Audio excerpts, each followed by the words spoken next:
दादी की पहली सैलरी। लंबे जीवन में कुछ घटनाएं, कुछ अवसर ऐसे होते हैं जो बहुत खास होते हैं। जैसे कि पहली बार विदेश जाना, पहला प्यार, पहली जीत या फिर पहली सैलरी। आज की कहानी दादी की पहली सैलरी भी उतनी ही खास है। इस पारिवारिक कहानी से आप पूरी तरह से जुड़ पाएंगे। विनोद ड्राइंग रूम में बैठकर टीवी देख रहा था। मनीषा और सरला देवी दोनों किचन में थे। मनीषा बर्तन मांज रही थी, सरला देवी सुबह के नाश्ते की तैयारी में लगी थी। 9 साल की पिंकी स्कूल जाने की तैयारी कर रही थी। विनोद ने ड्राइंग रूम से ही ऊंची आवाज में कहा, मनीषा तुम्हारा पगार आ गया है? अगर आ गया है तो इस महीने की ईएमआई तुम भर देना। मेरी सैलरी आने को अभी वक्त लगेगा। मनीषा ने किचन से ही सहमति जताई, जी जरूर भर दूंगी। इस बातचीत से पिंकी के कान खड़े हो गए, क्योंकि कल ही तो उसके स्कूल में सैलरी के बारे में सबको समझाया गया था, जिसमें बताया गया था कि हर काम के लिए एक निश्चित रकम मिलती है, जिसे सैलरी कहते हैं। इस बात की याद आते ही वह तुरंत किचन में दौड़ी। उसको ऐसे अचानक दौड़ते देख विनोद भी उसके पीछे पीछे गया।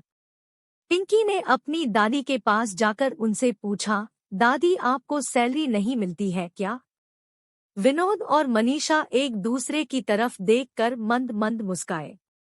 सरला देवी ने पिंकी को समझाते हुए कहा, बच्चा, तुम्हारे मम्मी पापा ऑफिस जाते हैं, इसलिए उन्हें सैलरी मिलती है।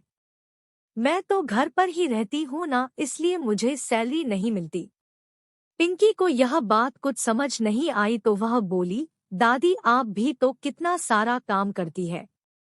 सुबह जल्दी उठकर नाश्ता बनाना, खाना बनाना, पूरे घर की साफ सफाई करना, कपड़े धोना, मुझे ट्यूशन पढ़ाना और बाजार जाकर राशन लाना और तरकारी लाना और भी पता नहीं क्या क्या। आपके इन्हीं सभी कामों की वजह से तो पापा और मम्मी निश्चिंत होकर काम पर जा पाते हैं और मैं भी स्कूल में अच्छे नंबरों से पास हो पाती हूँ। तो क्या इन कामों की कोई वैल्यू नहीं है? पिंकी की बातें सुनकर कुछ पलों के लिए सब शांत हो गए। 9 साल की एक छोटी सी बच्ची जो सोच रही थी वह गलत नहीं था।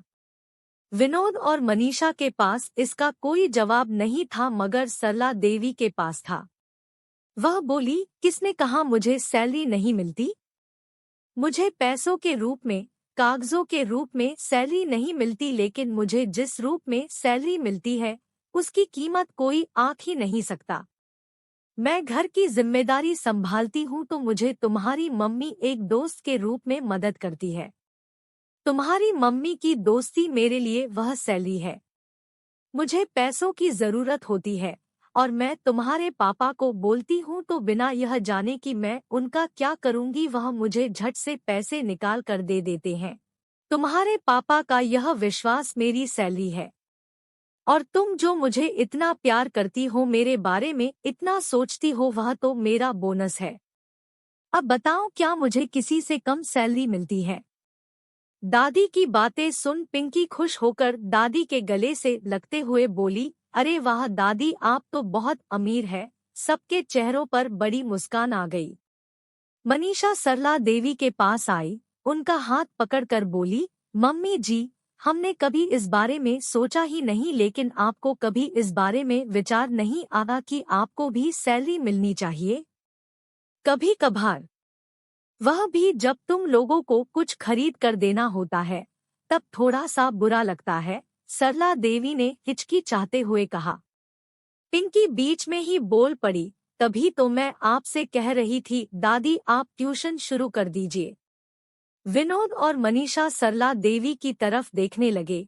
यह क्या माजरा है मम्मी? विनोद ने पूछा। अरे कुछ नहीं बेटा, ये पिंकी तो बस बातें बनाती है। सरला देवी ने बात को टालने की कोशिश की। नहीं पापा, मैं आपको पूरी बात बताती हूँ।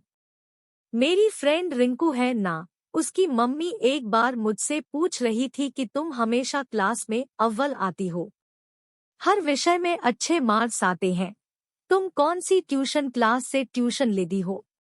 मुझे भी बताओ ताकि रिंकू को भी वही भेज सकूं। जब मैंने उनसे कहा कि मुझे तो मेरी दादी ही पढ़ाती है, तो उन्हें बहुत आश्चर्य हुआ। फिर अगले दिन तो वह हमारे घर ही आ गई थी और दादी से मिलकर उन्हें रिंकू और उसके साथ 3-4 और बच्चों को ट्यूशन देने के लिए कह रही थी।